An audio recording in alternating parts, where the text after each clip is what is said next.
নির্বাচনী প্রচারণার প্রথম দিনই কুমিল্লা সহ ৪ জেলায় প্রার্থীদের সমর্থকদের মধ্যে সংঘর্ষের বিভিন্ন রকমের ঘটনা আমরা দেখেছি। এতে অন্তত ৫ জন আহত হওয়ার খবর পেয়েছে।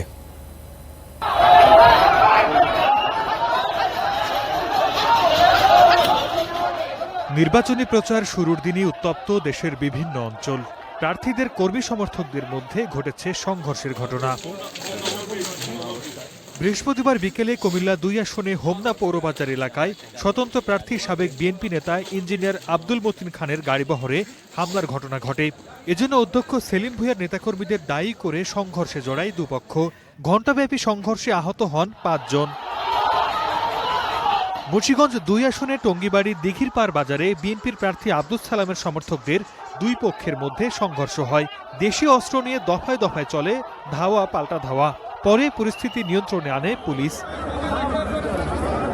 সিরাজগঞ্জের উল্লাপাড়া ইশতেহার পাঠ অনুষ্ঠানে গণভোটে নায়ের পক্ষে ভোট দেওয়ার আহ্বান জানান জাতীয় পার্টির প্রার্থী হিলটন প্রামাণিক। এ ঘটনাকে কেন্দ্র করে শুরু হয় হট্টগোল। নোয়াখালী ৫ আসনে জামাতের প্রার্থী বেলায়েত হোসেনের উঠান বৈঠকে যুবদল কর্মীর বিরুদ্ধে বাধা দেওয়ার অভিযোগ উঠেছে। Sardar Mohammad Arif, star news.